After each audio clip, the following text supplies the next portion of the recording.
All right, so let's take a look at what Othello says when Desdemona wakes up. He says, "Have you prayed tonight, Desdemona?" And this is again a clue to how he views this act. He asks her numerous times to pray. He says, "If you bethink yourself of any crime, unreconciled as yet to heaven and grace, solicit for it straight."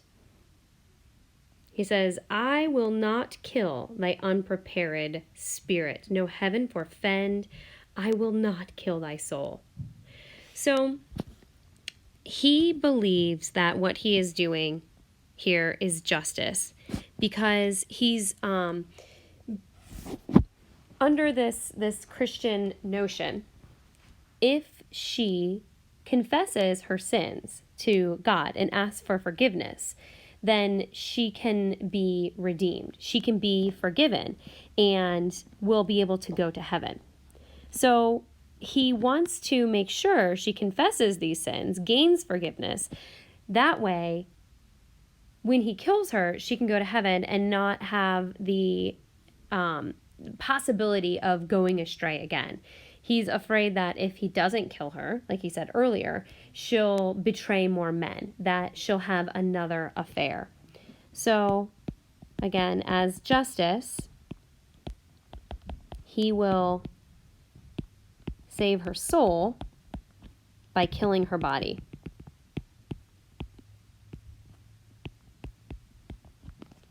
And he wants to make sure that she has asked forgiveness for what he sees as the crime she's committed, adultery. So he brings up killing, and she asks, "Talk you of killing," meaning what's going on here?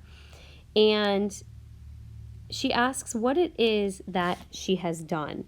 "Since guiltiness I know not, but yet I feel I fear," right? She's trying to understand, what is it that I've done that you talk about killing me? He says, "Think on thy sins." And she says, "They are loves I bear to you." Basically, she's saying, my only sin has been loving you so much.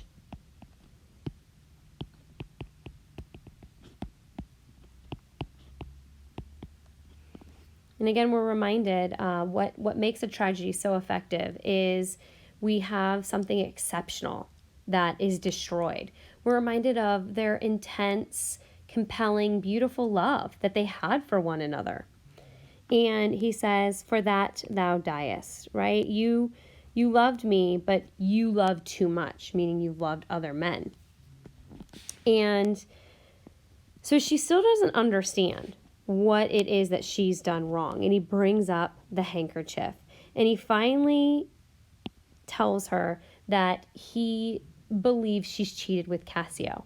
So this is the second time he's accused her of cheating. Remember, back in Act 4, he brought up that she was cheating, and he called her a whore. And she was shocked and appalled by this, didn't know what she had done wrong, prayed that, she could somehow gain forgiveness and undo whatever had led Othello astray. But this is the first time that he mentions Cassio. And so she says, "No, by my life and soul, send for the man and ask him." And he says, take heed of perjury. Perjury is lying under oath. And it's really interesting that he uses this term. Sorry, guys, I'm not sure why this is lagging there. There we go. Perjury is to lie under oath. And it's interesting that he uses this term because, then again, it brings up this concept of justice, that it's almost like they're in a court of law, right? And he's the judge. And she is lying, he believes, to him, this judge, committing perjury.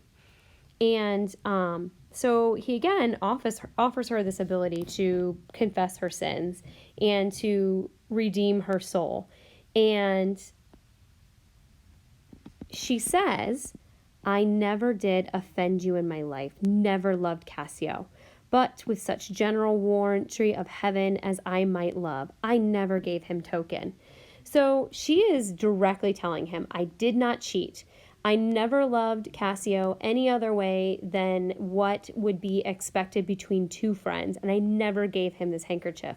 But remember, Othello, he believes this to be true.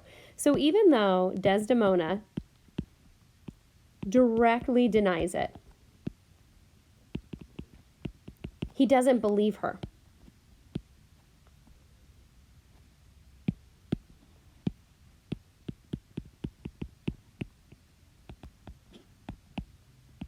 Because he thinks he saw it. Remember, he has ocular proof. He says here, I saw my handkerchief in his hand. And he says, oh, perjured woman. Again, there's that court term. He sees himself as justice here. He believes this is his duty. He is the judge, and she is being tried for her crimes. He doesn't see himself as a murderer. He sees himself as doing what is right and good in this act, even if he doesn't like it. He says that you makest me call what I intend to do a murder, which I thought a sacrifice, right? If she's going to continue to deny this, it makes it seem like what he's doing is murder, which, let's be honest, it is. But to him, he thinks he is sacrificing her body to save her soul. He thinks that he's doing the right thing here. She says, send for him hither, bring him, right? Let him confess. And Othello says, he hath confessed. So again, we see here what he believes was his ocular proof. Remember, back in Act 4, he overheard Cassio talking about who he thought was his wife Desdemona and how he had slept with her, but which was in fact Cassio talking about Bianca. Iago had manipulated it in such a way. We see this great instance of appearance versus reality. He had manipulated it in such a way that it looked like Cassio was talking about Desdemona when in fact he was talking about the woman he had been sleeping with, Bianca. So Othello thinks he has actually heard Cassio confess to sleeping with her, and he has the proof of the handkerchief. So even though Desdemona is denying this, and even though he loves Desdemona, he doesn't believe her because he thinks he's seen it for himself. And so he feels like he has to do this. He says, out, strumpet, weepest thou to my face? And at which point he smothers her. And let's talk about the way he kills her. Very symbolic. We've already talked about how it's symbolic that he kills her in her bed.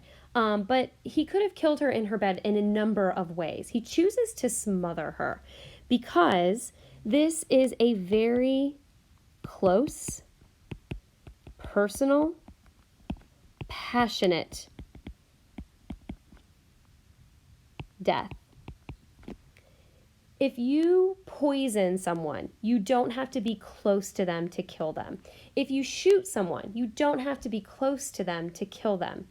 If you are going to smother or strangle someone, you have to be within arm's reach. You are looking them right in the eyes. This is a very personal way of killing someone. And so we see here the passion of their relationship being twisted and perverted by this false belief that she has cheated. And of course, in the bed, because he sees this as contrapasso, as fitting for what she has done. And so at this point she dies, and then Emilia comes in. So we'll pick up with the final scenes here